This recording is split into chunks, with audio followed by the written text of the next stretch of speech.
question. So, what would we have named our children if they had been like the opposite sex? So, number one, we never found out the sex of our children in advance except Spear. surprise. I'd be surprised. So we already had, like, if Kai had been a girl, his name would have been Britt. Originally, we liked the middle name Riley for Britlin. That's like what I had Britlin written in my Riley. wallet.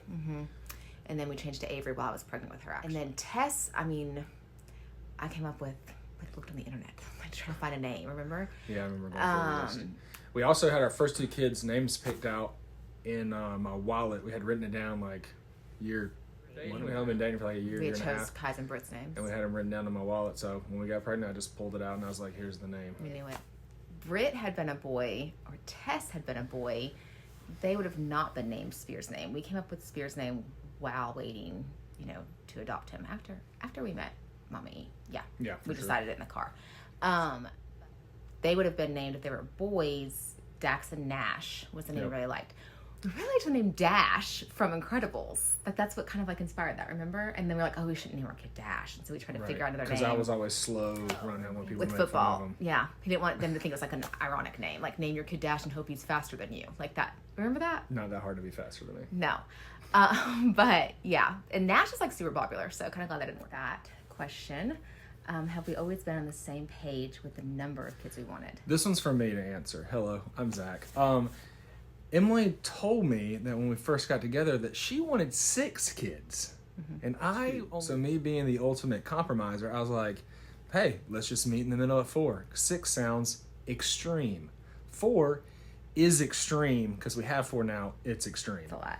But yeah, then I found out later she really wanted 4. I want a ton of kids. So you can compromise down to the number you really want. It just makes me question, what else has she done this with? Lots of things. I have no Lots idea. of things. 6. My goal was to meet a man and get a husband, and so I had some strategies, and one of them is It's tell the future husband or the potential future husband that you want more kids than you really do, because then you'll compromise down. Because Next question, maybe coming back. What is your love language? You Are you going to go first? Oh, sure. Yeah, you go first. I'm taking the quiz like a couple times. The first time I was quality time. The second time, I think having 4 kids kind of changed that a little bit. Now it is gift giving. But every time I've taken it, I've been a big old 0 on physical touch. What about you, babe? So I had in every category except for physical touch was a 12. No, I'm just kidding. Basically. Physical touch was definitely the biggest one. And then quality time was second. Gift giving was dead last. So we were on the opposite. It's been so good though to learn about each other's love languages, and that whole thing is so interesting. It has been. So good. It's been so good. It's been so good to learn. It really has been. It really has been. Yeah, this has been great. Another question. How do you stay so young looking? I'm pretty sure that this question was directed at me, and so I'll explain my regimen of skincare treatment. So when I wake up in the morning at 6:30 a.m., I put cocoa butter on the right side of my face in a clockwise motion for 30 seconds. Then on the left-hand side of my face, I always use a dab of water mixed with a little actual cocoa powder on the left side. Different skins, you have to know the hemispheres of your face and what reacts. And then I get as much sun as possible directly on my Vitamin face D is good. with no sunscreen. That's what does it for me. That's why I stay so young. Very young looking. Thanks. It's very young. Looks good for 45. Does Zach love Disney like you do? No. Easy answer. Seriously though, I would live there, like He does camp not. outside. It used to be because I didn't love Disney when we first got together. I do understand that this is a newer thing for him to have to adapt to. It wasn't like a, goes with the package of marry me thing. It was something I've established through time and through trauma in my life. I'm more in love with Disney. So he has gone from it's been a slow transition. So it's allowed him to slowly, transition as well from tolerating it to now being more into it, to helping your husband be okay with Disney. Should write a blog post about that because I definitely did a good job of making that happen, right? Yeah. Am I going to get to talk about my... Okay, first of all, as you can see by the Mickey ears on my head here, put Mickey ears on Okay, it. I can try. I'm a huge Disney fan. there's a lot of lure to Disney, but the coolest part about Disney is I'm the type of enjoy watching other people have fun. So the fact that it brings so much joy to Emily and brings so much joy to my kids, I really enjoy that part about Disney. But there's some really fun things at Disney. Star Wars Land is cool. There's a lot of cool elements to Disney. But Galaxy's Edge. What did I say? It's not Star Wars Land. That's what it's called. Huge Disney fan. Yeah. But I would never be like, hand up, I want to go to Disney, you know, just by myself or just like with a guy's trip or anything like that. Disney's best, the golf courses. Disney has good golf courses, so remember that. But wives, the food. I think so. And the food is the main thing to try to appeal to your husband. Sure what question number this is, but how do we feel about traveling to Florida, the beach? Like, what's our feeling on that? I think that if you're looking to go somewhere and it's easy travel distance for you and you feel comfortable traveling, the beach is like, you naturally socially distance at the beach anyway. I did have an awesome experience today with this really awesome guy who wanted to tell me his whole life story for literally an hour and like was really close to me. But I mean, I enjoy like human interaction, so I was cool with it. I think he wanted you to be a part of his life story, not really like, tell you his life story. You know, it was pretty awesome. Pretty awesome. Yeah. But yeah, there's like even the hotel staff's not wearing masks. Like it just feels like normal life. It really does for the most part. What do you think? Reshoot this, so I say a more PC answer. Mm-hmm. So I'll just say I wore a hazmat suit to the beach. I'm scared to death. I don't want anyone to be anywhere around me. So if you're not comfortable being around people, then just stay at your house and don't do anything. If you're more like me, whereas you feel comfortable going out into public, the beach is a good spot because people don't usually throw up their beach chair right next to you and sneeze in your mouth. I will talk about this dude real quick. It was really funny because I was about 50 feet away and I watched this whole thing transpire. This guy looking for Emily's chair and then like just struck up this conversation. And I was like, I should go save her from this conversation because this 60-year-old man is talking to her forever. And I was like, you know what? I'm just going to let this play out because Emily talks to strangers way too much. I love strangers. This is not exaggeration. An hour and 10 minutes later, an hour and 10 minutes of conversation. The dude's standing there with his belly like right in her face and she's sitting in the chair. We're still talking about this? Yes. Let me tell y'all something. I have never felt so old as I do on this trip. Oh my gosh. Number one, little 20-year-old, like, you know, kind of cute, like college-age kid. When we first get here, we're getting beach chairs and blah, blah, blah. And he's like, oh yeah. And I'm thinking he's going to say something relatable to me. Instead, he's like, my parents' anniversary. And I'm like, oh, okay, we're now in the category of college-age children's parents. Number one. Number two, when this dude comes over to me today, seashells, and it leads to other conversation, I just thought he was a sweet old man. I'm like, oh, this old guy is like, you know, being sweet and talking to someone. It took me a long time to realize he was hitting on me. And I'm like, okay, so now, bracket, that 60 and up are thinking like, oh yeah, I got a shot with her. Like, that's where I'm at now. No more college-age guys giving me looks. It's only old men. Like, I feel like I've aged so much this trip. Next question. How do you handle drama with like each other's families? This is something we have a lot of experience in, unfortunately. I think a big thing having each other's backs, which I'm so thankful for. We always stand up for each other, stand by each other, support each other. And then I also think it's extremely important for whoever's family's involved for that person to handle it. I think when it is like, if it was my family, if it's me handling things, his family, him handling things, I think it's better received from the family and better accepted if it comes from that source. That's my thoughts. What about you? What I want to say right now is I'm just going to wait to the next slide. You're learning how to say something works. Because I see a little thing here. I don't know how really annoying. It stops. It looks like I'm about to be out. Yeah, it stops. Okay. It's annoying. Oh, I think the hardest thing for me is that I always feel like I have to be hyper protective of Emily. So if I feel like someone's treating her wrong, or if someone, you know, is aggressive towards her or super protective, and my natural instinct is to handle that immediately. So that's been very difficult. I think, you know, one thing I've learned is I just stay out of everybody. Like, I just don't even care anymore. Like, if it's family business, it's not I anything to do with me. Just don't even have my opinion. Don't care. Whatever. Mm-hmm. I live my life. Handle what I can handle. Family drama, just let it go. It's just not worth it. Smile and nod. It's not worth it. Oh, great. That happened. That's terrific. Cool. Awesome. Question. Favorite date night? You go first. Always first. Why don't you go first? You go first. Okay. I think my favorite date would be traveling, which I know isn't really a date. What? But I just don't think you can really, like, connect and really, like, have that relaxation feeling when you're just going to a quick dinner and you're trying to eat fast because you have a babysitter at home that you're paying, like, $10 an hour for. Like, you just can't enjoy it as much. So I just feel like I can relax the most when we're, like, fully away in that quality time. So the new standard for our date nights will be me taking her on a trip. Yeah. Each time we have a date night. Never goes down. I think my favorite date night is something where we do interactive things. I mean, I like going. Movies is okay, but I prefer if we have dinner or something like that and we have some kind of activity to do, whether it's an escape room, which I know is usually out of town, or just something to do. We had a request for Zach to sing an original song he wrote like 15 years ago. No, not 15, but like 13 years ago maybe. Who is texting? What is that? All right, so this pop up while you're shooting a video. That's crazy. It was the guy from the beach.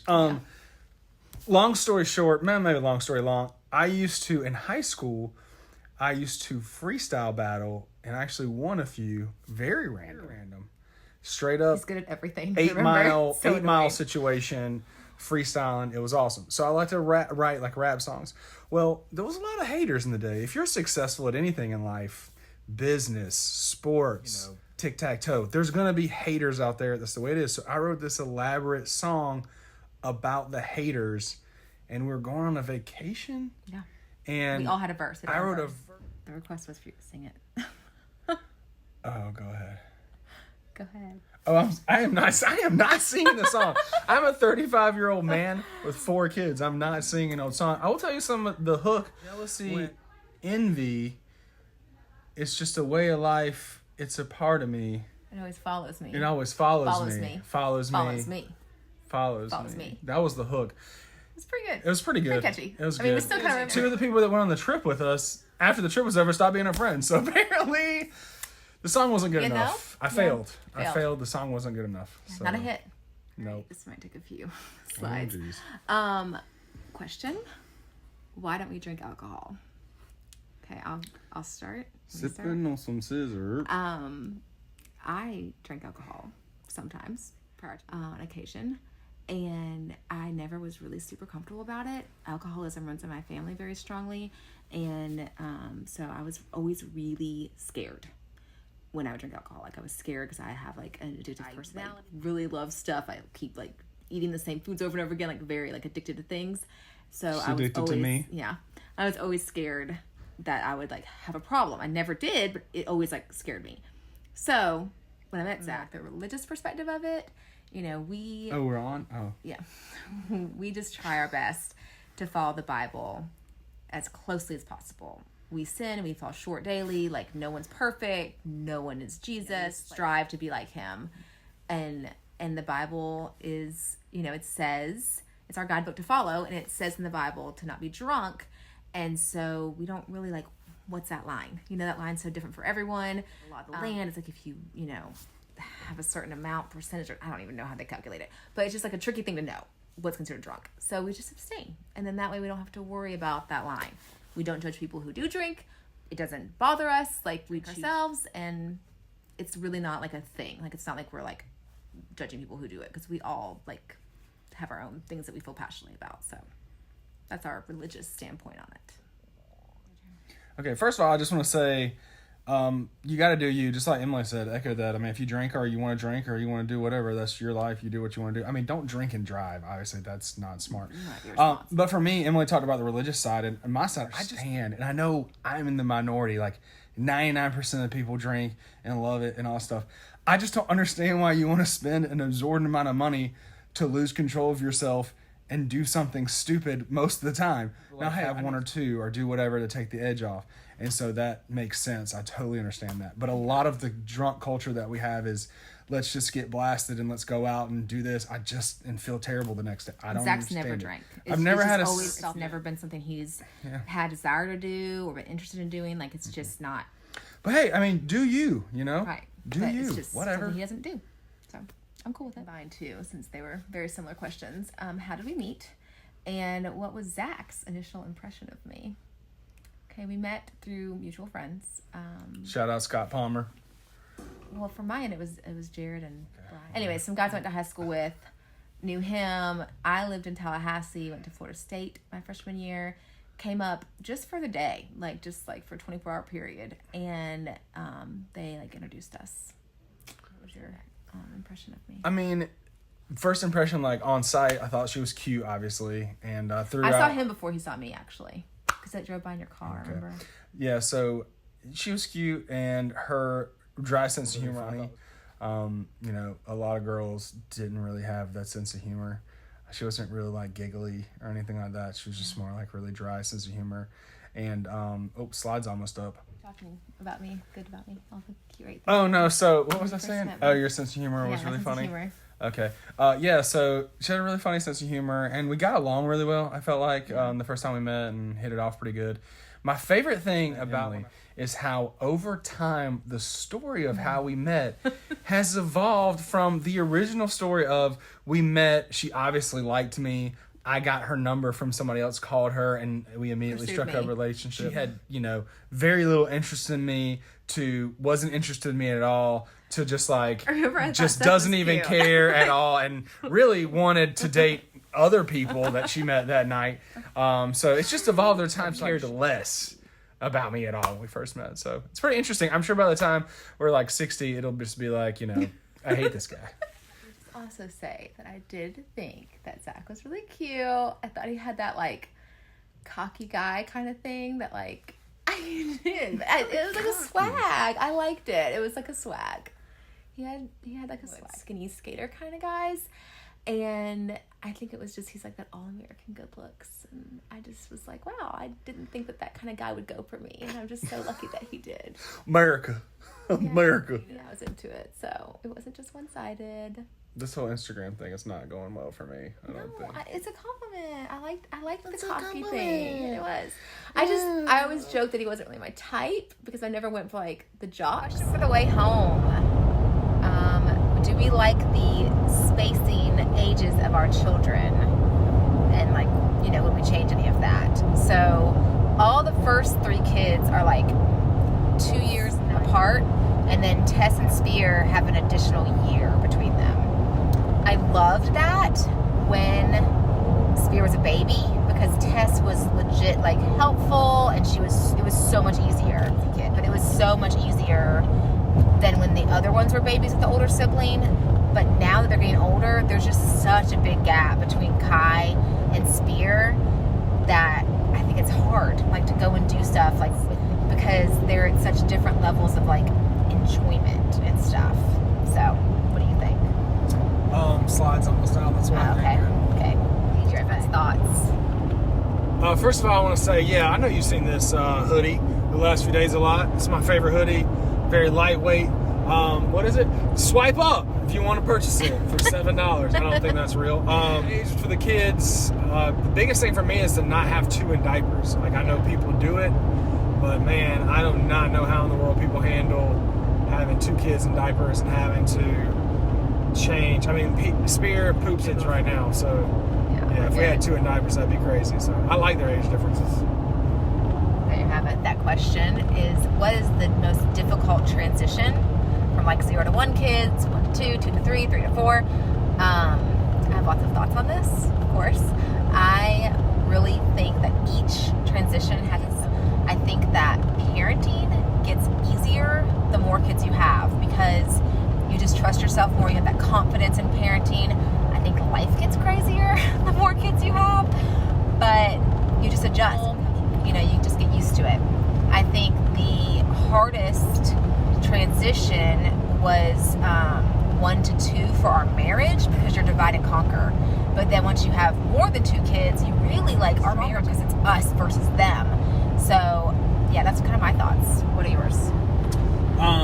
0 to 1, I think, is really difficult because it's your first time, and a lot of people just don't understand the undertaking that being a parent is. And as a man, too, you're the most important thing for the most part in your wife's life. And then when you have 1 kid, it's not about you anymore. Then when you have 2 kids, it's not about you even more than that. Then when you have 3 kids, it's not about you even more than that. You have 4 kids, it's like 0%. It just keeps getting worse. I would say about you. 4 kids though, just put it over the line of insanity as far as just like, man.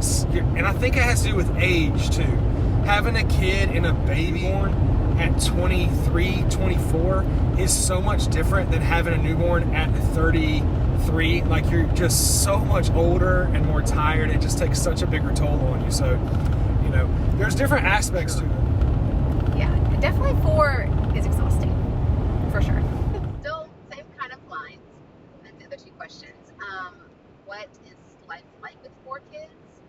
I really think like the difference in like 3 to 4 is very minimal. It's really of the kids you have. If we had another Tess as our 4th kid, it'd be a breeze. We have a little wild man, so it's a lot more difficult than it would have been if we had, you know, a real chill, easygoing kid. A lot of it is like the personalities, like what you say. I think that's exactly right. I think a huge advantage to having the 4th is when they get older. I don't think it's necessarily right now. at infancy or in toddler stage. I think it's when they're old enough to play and there's even numbers with the other kids. It just seems to investment for the future relationships for our children.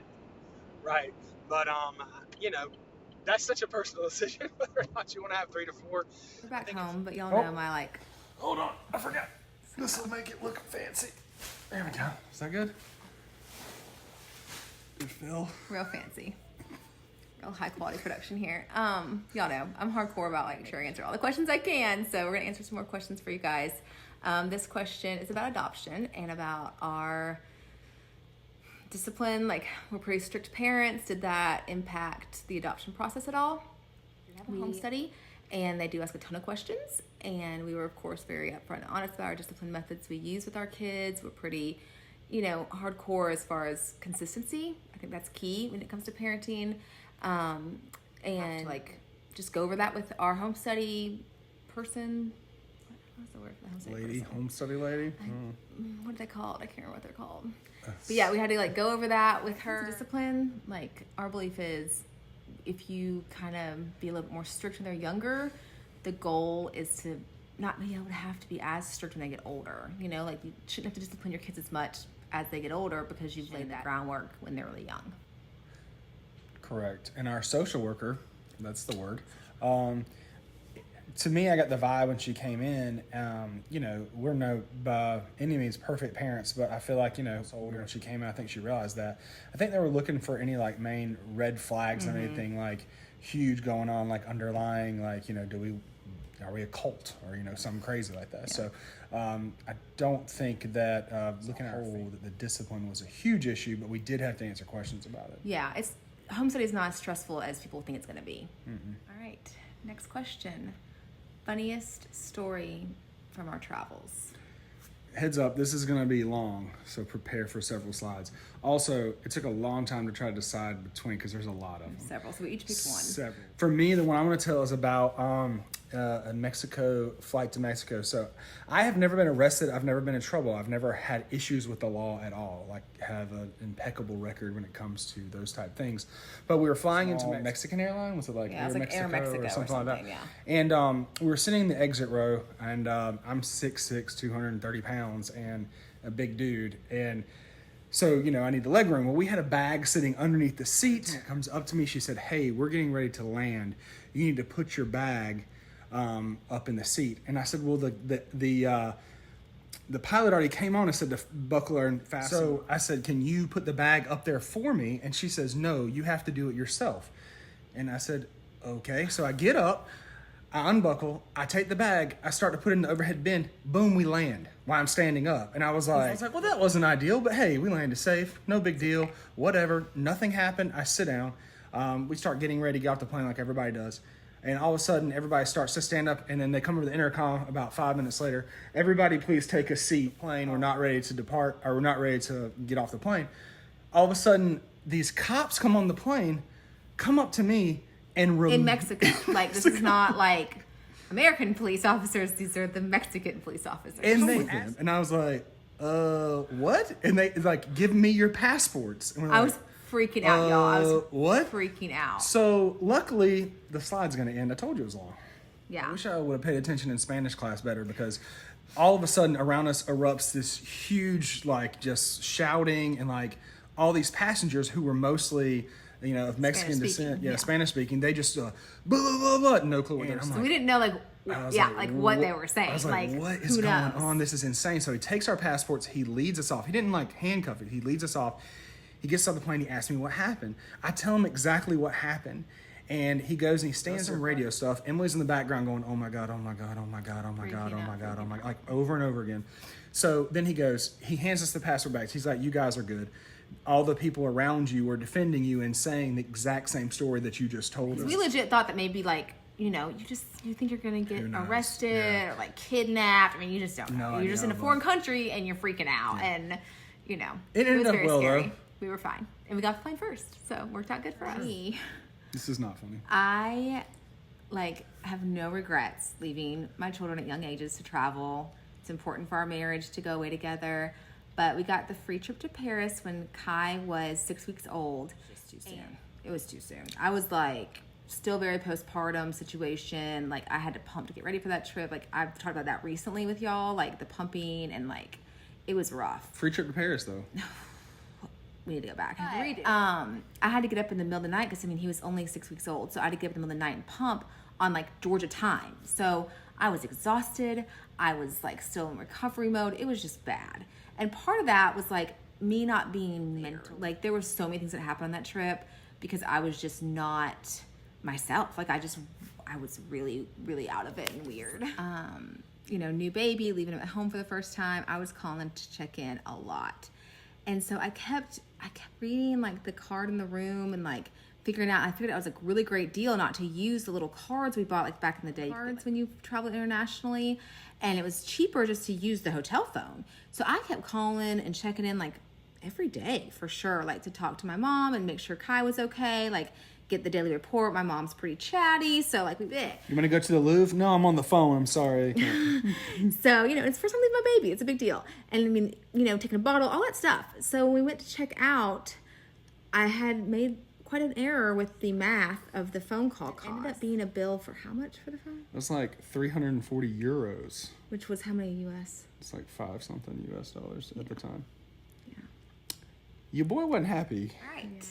Next question. What has been your favorite anniversary gift that you've given each other? Mine was my ring for our 10-year anniversary. I really love it. It's white gold and yellow gold together, and I wear it on my middle finger. And I thought that was a really gift for our 10-year. So that's my favorite gift you've gotten me. Okay.